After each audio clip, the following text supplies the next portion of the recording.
శ్రీనివాస్ రెడ్డి గారు, Nizam sugar factory గురించి కాంగ్రెస్ ప్రభుత్వం యొక్క వైఖరి ఎలా ఉండబోతుంది?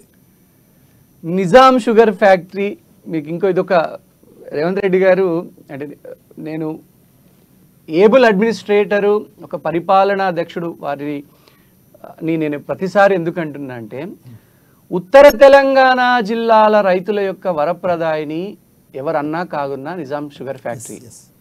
ఉత్తర తెలంగాణ జిల్లాలలో అనేక మంది చెరుకు పండించేటువంటి రైతులకు కూడా ఒక వరప్రదాయానికి ఉన్నటువంటి నిజాం షుగర్ ఫ్యాక్టరీ అనేక కారణాల వల్ల మూతపడింది. ఆ తర్వాత వచ్చినటువంటి ముఖ్యమంత్రులు వారికి కూడా కష్టమైనటువంటి పని వారికి కూడా ఇప్పుడు కేసీఆర్ గారికి అయితే 10 సంవత్సరాలు కాలయాపన చేసి ఈ విషయం మీద చేత కాకుండా ఓన్లీ ప్రకటనలకే పరిమితమైనటువంటి వేరెవరికీ సాధ్యం కానటువంటి పని రేవంత్ రెడ్డి అన్న ఒక సంక్లిష్టమైనటువంటి పనిని ముందేసుకున్నారు. నిజాం షుగర్ ఫ్యాక్టరీ అని పునఃప్రారంభించాలని క్యాబినెట్లో ఈరోజు తీర్మానం చేయడము, మళ్ళీ రేవంత్ రెడ్డి అన్న అనేక సంవత్సరాలుగా దశాబ్దాలుగా పెండింగ్లో ఉన్నటువంటి సమస్యలకు పరిష్కారం దొరుకుతూనే ఉన్నది.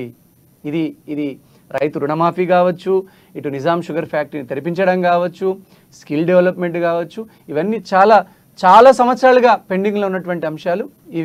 ఈ నిజాం షుగర్ ఫ్యాక్టరీని తెరిపించడం అనే నిర్ణయానికి నేను హ్యాట్స్ ఆఫ్ ముఖ్యమంత్రి గారికి, అలాగే ఆదిలాబాద్ జిల్లా ప్రజల తరపున, ఉత్తర తెలంగాణ జిల్లాల ప్రజల తరపున నిజాం షుగర్ ఫ్యాక్టరీని పునఃప్రారంభించాలని తీసుకున్న నిర్ణయానికి ముఖ్యమంత్రి రేవంత్ రెడ్డి గారికి మనస్ఫూర్తిగా కృతజ్ఞతలు, ధన్యవాదాలు తెలియజేస్తా ఉన్నాం.